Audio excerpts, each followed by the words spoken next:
Welcome to Live on Purpose Radio with Dr. Paul Jenkins, where you will hear inspiring stories of ordinary people doing extraordinary things. Feed your mind with a regular dose of positive energy and show up for your life every day on purpose. Living on purpose means that you have a purpose and you do it intentionally. And now, here's your host, Dr. Paul. Hello, everybody. Welcome back to Live on Purpose Radio. This is Dr. Paul, the shrink who expands your life. We're promoting pathological positivity today here at Live on Purpose Radio, and I've got another phenomenal guest with me today. This is Kris Barney. Say hello, Kris. Hi, I'm excited to be on your show. Thanks for having me. I'm glad you're here. Actually, this is kind of interesting. I have to explain something to our listeners. We're not here, we're there. Yes, we are. Well, you don't know what that means, but I just finished a recording with Kris on her TV show, All Things Possible. .tv. We just did an episode there, which will air in February 2015. Yes. So if you're listening to this after that, you can still pick up the archives or view that episode if you go to Kris's website. Yes. allthingspossible.tv. Yeah, you will have that episode there. You can go see our episode with Dr. Paul. Hey, we had a fun experience with that. And I was the guest then, and you were interviewing me. So we're just switching things around. That's right. We're still at Kris's place. So if it sounds a little different, it's because we're using a different device to record it. But you still get to have Live on Purpose Radio here today. So that's great. Awesome. Now, Kris, we got together to do this because we kind of speak the same language. Yeah, we do. We're working on some of the same things to assist people to, we call it live on purpose, to have a purpose, to do it intentionally, to get out of your own way and move forward with a strong purpose in life. Now, your show is called All Things Possible. Right. Talk about that for a minute. Where does that come from, and where are you coming from? Well, for so many years, we went through some really hard struggles of having sick kids with cancer. We went through several deaths, a lot of hardships, adoption. We had to go through really hard trials and really hard challenges. And what we found is that we had to make conscious choices as to how we wanted to be, to still be, that person that gives back to the community and still be involved and still serve. And when it all came down to a couple years ago, I was already speaking quite a bit from all the different difficult things that I'd been through. And so I was speaking at several different opportunities, and all my kids got old enough that they kind of moved out, and I was on my own, and I was like, why have I gone through all of this? What is the next step? And we had already had the company All Things Possible, and had decided that some rebranding and go at it, because we were already mentoring, we were already speaking, and I was already doing some trainings. So we just said, okay, it's time to just do this full time and really make a difference.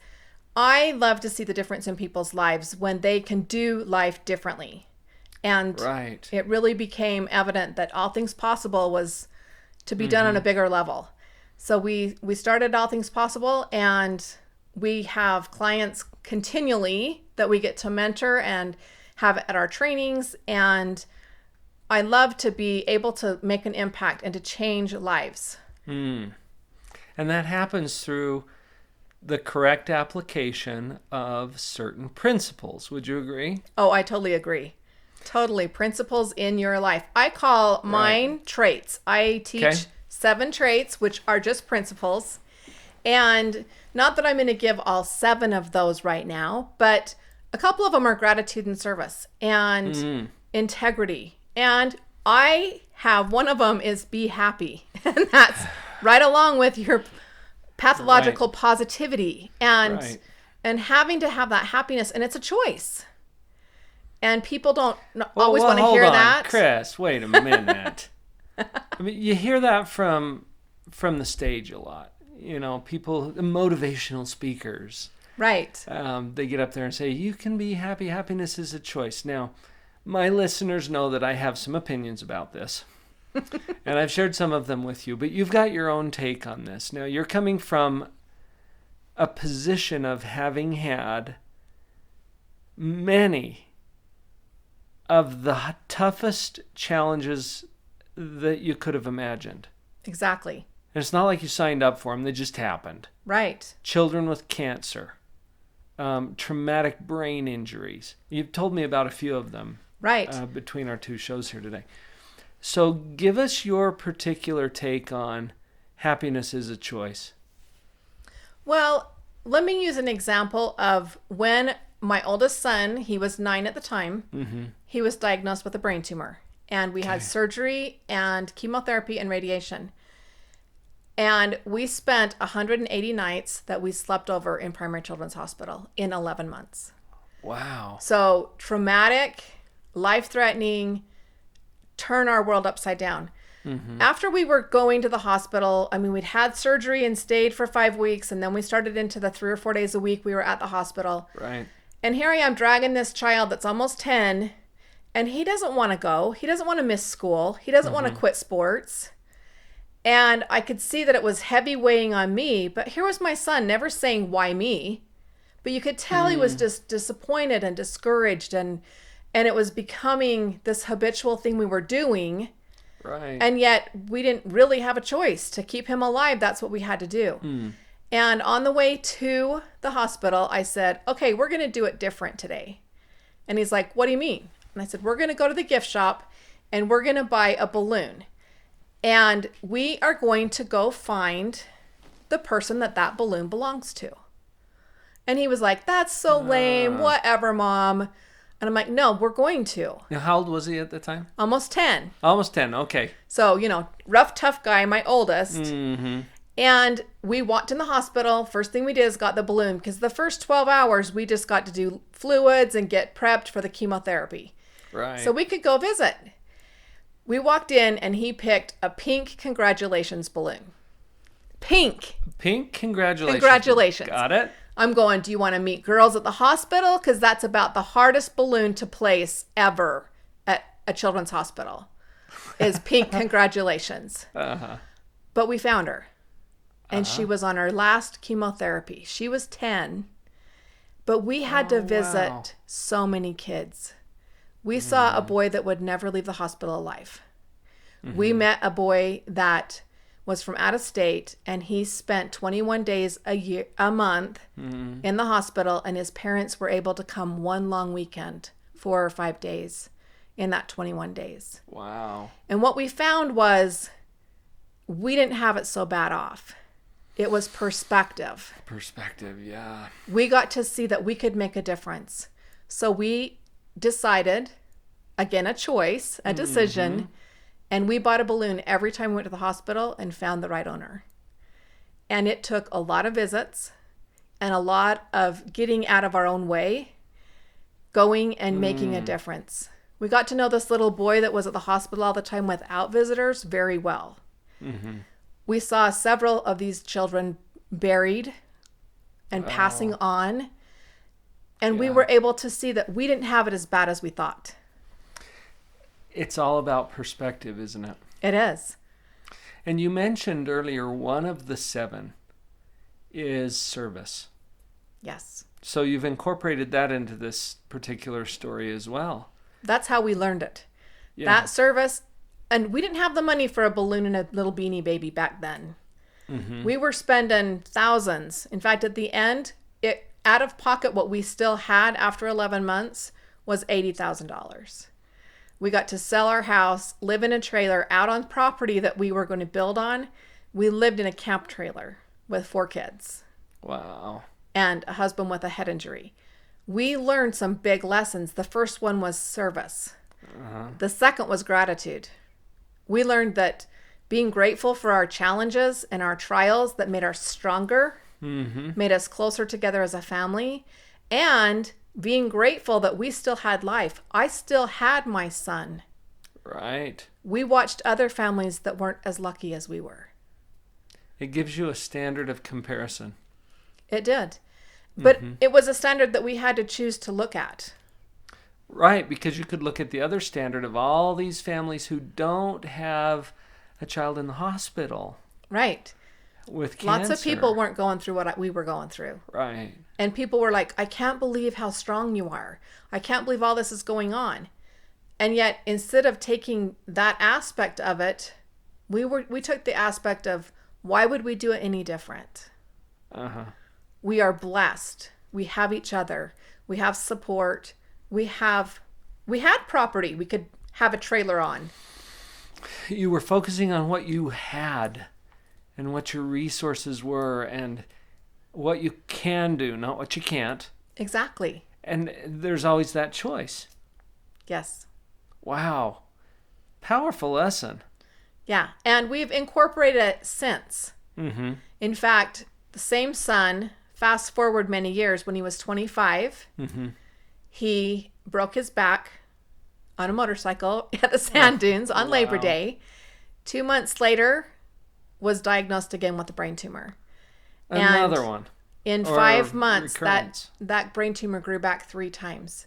So in 7 months, he had a broken back, 3 brain tumor surgeries, and radiation. And right after he got done, he could be upright about 20 minutes a day, and was recovering from this traumatic 7 months. And out here where we live, there was a huge fire. Came through. It actually burned 4 homes to the ground. That's my surrounding area. He was the first one to show up to a neighbor that had lost everything. Most of their house was still standing, but he owned 10 acres. And he was self-employed. All of his equipment, everything was burned to the ground. His barns, devastated. Hundreds of thousands of dollars lost. He was the first one, and he's holding onto the railing, just shaking the railing as they open the door. And he's like, what can I do? Wow. Here he is, not even supposed to be upright. And he's the first one to go to this door to serve. That lesson of service. Right. And gratitude. I love that one too, because it helps you to create that perspective that we were talking about. Exactly. And it doesn't matter what your circumstances are. Is that too bold? No, it's not. It really doesn't matter what your circumstances are. I knew when we went into surgery that there was a good chance we weren't going to come out with a good outcome with this boy. Right. Here he is, 25. Yeah, he was single, but he owned a home. We had to move him into our house, had to pay his house payment. We sold a lot of things to keep him afloat. at a hawk with everything and not lose. I mean, his 4-wheeler, his toys, all were sold to pay medical bills. And the second surgery took out his hearing, and he now has hearing aids. He recovered about 35%. And the third surgery took out all of his sight in his right eye. Oh, and it would have been easy for him to focus on, I've lost the this scars and the loss of hearing, the loss of eyesight. They tried to have him, sit on a couch and collect a check every month. And he was like, no way. He went and proved himself, got a CDL driver's license, proved himself that nothing was going to stop him. Which starts with an attitude, and then that can take you to all kinds of places that you didn't even know were possible before. That's true. Which gets back to your theme. This is awesome, Well, and Kris. It also sticks with that pathological positivity. Pathological positivity. Where would he be if he didn't look at the positive side? Yeah. If he felt sorry for himself and he got all in his stuff about what he didn't have. Right. As we come back from this break, folks, we're going to break down what some of those principles are that you can apply immediately to create that kind of an outcome in your life. Stay with us.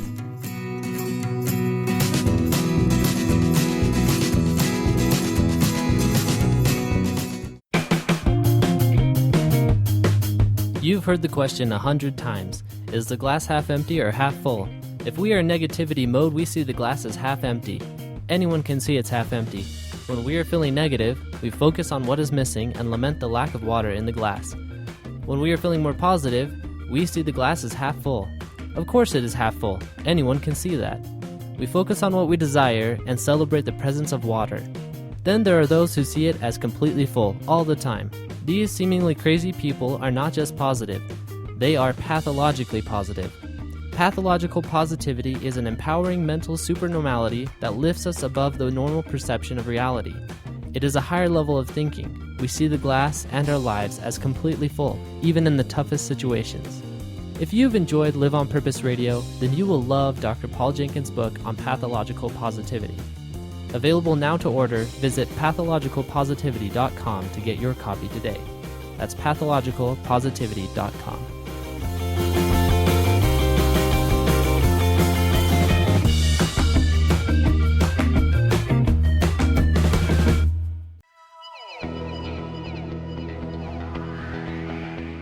Thank you for listening to Live on Purpose Radio. We're so glad to have you here. Please come by the website, drpauljenkins.com, spelled with a D-R, drpauljenkins.com. On the website, you'll have an opportunity to receive a free download. And while you're there, make sure you click on the social media icons. Come over to Facebook, where we will be posting these episodes as well as our YouTube videos and other content and announcements for you to share. Please like us, comment, subscribe, join the conversation. We're happy to have you with us here at Live on Purpose Radio. Let's all support each other to live on purpose. drpauljenkins.com.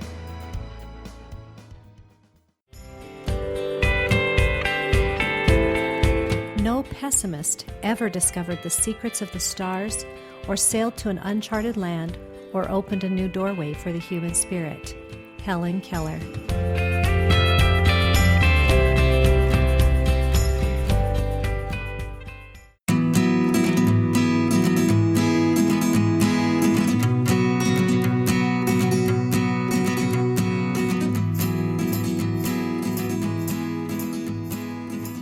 Okay, Kris. There's always some good conversations that happen during the breaks. Yeah, there are. And for you folks who are not privy to the conversations while we're on break, that's where we do a little temperature check and just kind of feel out, okay, where are we? Where do we want to go from here? There are so many different directions we can go, but I'm thinking that probably the most useful thing, you do mentoring. I do a lot of mentoring. You've done a lot of training. You speak from the front of the room as well. But the mentoring and the training for people who are just trying to get a better hold on their life, and they see you and they're inspired by this story. Here's a lady who's had some really hard things happen, and yet you're positive and happy. And how do you do this? So can you break it down for us? Let's say that I'm a new client of yours, and I'm just looking for some practical steps. Where would you guide us to go? Where do you go first? I actually teach a 7-step program, and that's a good place for me to start with you and to explain the very first thing that we do in that 7 steps is we break down our life into what's working and what's not working. Okay. Because what happens is when we look at our life in what's not working, pretty soon we focus on the car is broken, and I didn't get a raise at work, and things are not happening like they're supposed to. My kids aren't doing very good. And it snowballs from there, right? Doesn't it? The dryer breaks and everything else. We focus in that negative place, and it feels like 80% is not working, when in reality, 80% is working, and 20% might be what's not working. So we break it down into 6 different areas of your life. Okay. And so let's take relationships. We break that down into what's working, what's not working. So yeah, my marriage is working really well. We probably need some more date nights, some more one-on-one time, but overall the marriage is going pretty good. But boy, I'm really struggling with this one child. This teenager and I go head to head constantly. So yeah, we'd put that relationship is not working as well, and why. And I break it down to where then we can focus in and say, okay, so here's the 6 areas, what's working, what's not working in each area, and what do we want to change? Okay. Because nothing will happen if you don't want to change. Now, this is easier to do with a little coaching and mentoring, but this is something that our listeners could just pick up a notepad or your device or whatever it is and start to identify what's working. You know what, Kris, this is kind of funny because I attended a professional seminar. This is probably 20 years ago when I was first starting my Careful, practice. You're aging yourself. I know. I'm a grandpa. You and I both became Yes. grandparents recently. Both became grandparents And we and both found have out twin siblings. that we're twins. I know. Boy and girl sets of twins. That's right. awesome. Anyway, so Kris and I have a lot in common. Where was I going? A notepad. Oh, yeah. Okay, so you get it out and start this with whatever you have. I was telling about the seminar that I attended because it was like a 2-day seminar. And it was on relationships. And it was with the amazing Dr. John Gottman, who's one of the leading researchers in marriage and relationships. Right. And he presented all of his research. And I came home and I was sharing this with Vicky, and she summed it up for me. She said, oh, so do more of what works and less of what doesn't. Is that kind of what you learned in 2 days? I'm like, yeah, that was it. That's funny. And I didn't even attend that one, and I still knew how to figure that out, right? Well, some But of these things are that's the obvious, truth. but we don't Right. always think about it. Right. And it might be, it might be weight loss. So break down your health into what's working, what's not working. Right. What's working could be, I'm having lots of vegetables and lots of the right things there. But hey, what's not working is that Snickers bar and that Diet Coke. And keep this in perspective too, because Kris, we've talked a little bit about your foot today because you've had some procedures on your foot and you've got this orthopedic boot on now and recovering, but you can walk and you don't have crutches today. Right. That's working. And we talked about how I re-injured it and I'm in the boot longer, but I'm also not on crutches. Right. Like, I get to focus on what is working. It's healing. I didn't have to have surgery. So if you can move something, that's working. Exactly. That's the perspective we're talking about. Right. And when I talk to my clients, it can get really overwhelming if you do 6 sections and you come up with all these things that you want to change. Right. And one of the things I say all the time and I teach all the time is it's the little things that we do on a consistent basis that ultimately changes our lives. That makes the difference. Yep. So it starts with baby steps. So implement the first thing. So if that's 10 minutes of exercise, if that's choosing a different choice for lunch, if that's, having a better connection with your higher power, maybe that's prayer, maybe that's study. Find the areas and little things that you can change. Now, after we go through 7 different steps, there's a traumatic change in 2 months. Yeah. But at the same time, you have to want to change. You have to want to uproot from where you're at and be like, it's a choice. I'm going to choose to do this differently. And no matter whether it's relationships or spirituality or finances, maybe it's putting a budget in place and staying in the budget. Right. And once we pull all those areas together, we start to see more success. And once we start to align our life, everything starts to come into alignment.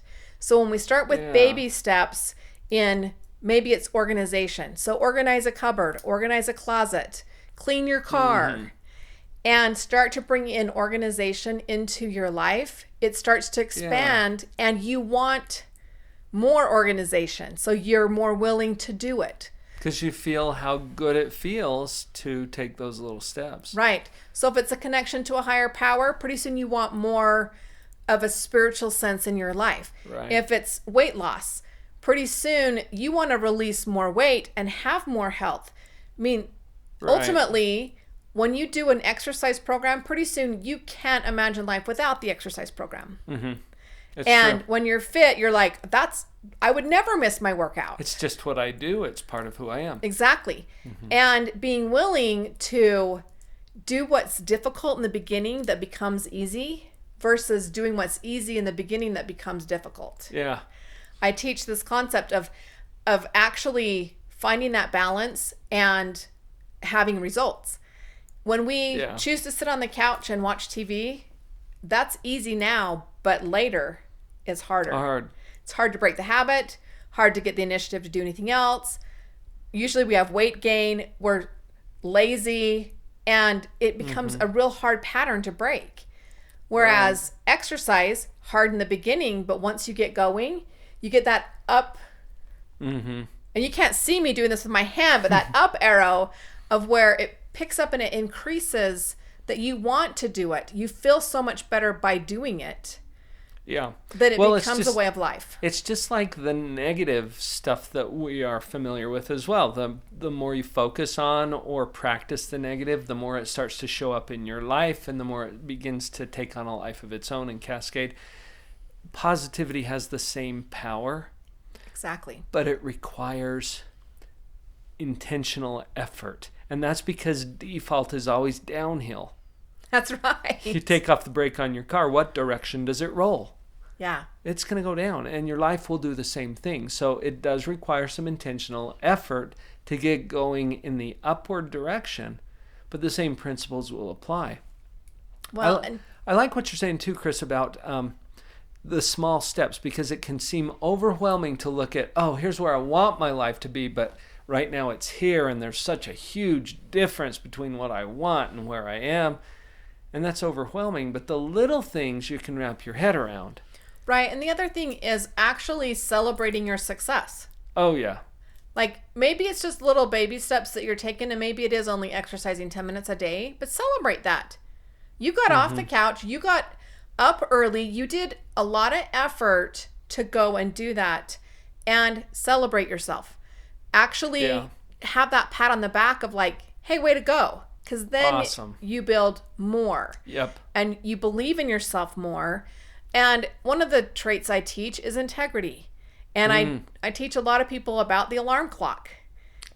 And how many times do you hit the snooze? Or do you hit the snooze? And how does that show up? Are you the one that always wants extensions to your deadlines? Are you the one that doesn't want to have to turn stuff in when it's due? Are you the one that files extensions every year for your taxes? You know, do you expect to have extra time? Right. And I did this in a seminar, and I had everybody in the room that hits the snooze button stand up, almost everyone. Okay. And then I started to say, okay, so stay standing if you've done this or this or this or this. Some of these things I just named. You know, that maybe it's harder to hit the deadlines, or you're constantly procrastinating to the last minute, and it's stay up late and finish this and that. Right. Even with our children, science projects, you know, stuff.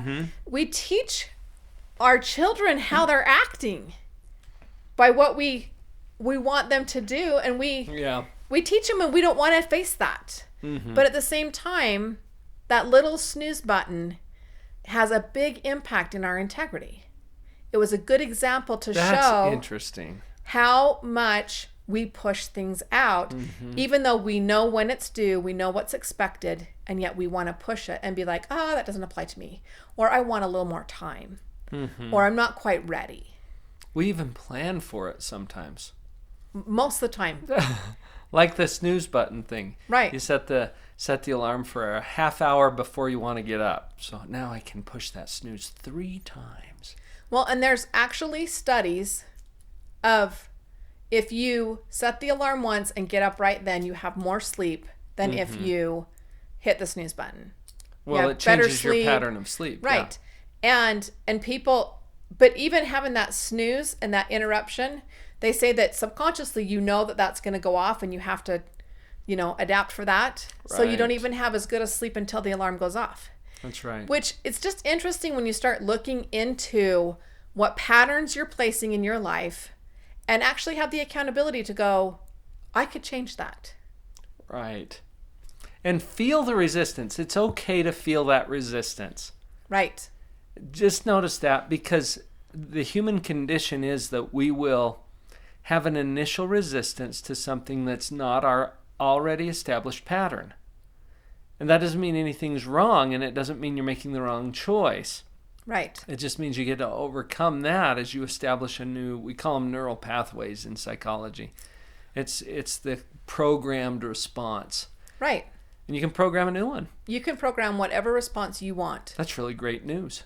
It is. That opens up all kinds of possibilities. Kris, thank you so much for being on the show today. You've got something to offer through these 7 traits. 7 traits. Yeah, you can get the 7 traits video series on my website for free. Oh, absolutely awesome. Free. They come to your inbox. You can watch them whenever it's convenient for you. And all you have to do is go to allthingspossible.biz. So www.allthingspossible.biz. B-I-Z. Right there on that landing page, just name an email and the 7 traits come right to your inbox. And then it's wonderful. 30-minute video series. So each of the traits that I talk about has stories and implementation of different things that I've learned over time and difficulties, education, put it all packaged together, and gives you 7 traits on how to change your life today. Thank you. That's so generous. So allthingspossible.biz is the same website we gave earlier, .tv. That's true. You can find that one as well, and that's where you have your regular show. Right. Folks, go listen to Kris Barney. She's on it. She helps you to create a life where all things really are possible, and she's on purpose as well. And now it's time for you to do the same thing. Go live on purpose. Thanks for having me. Thank you.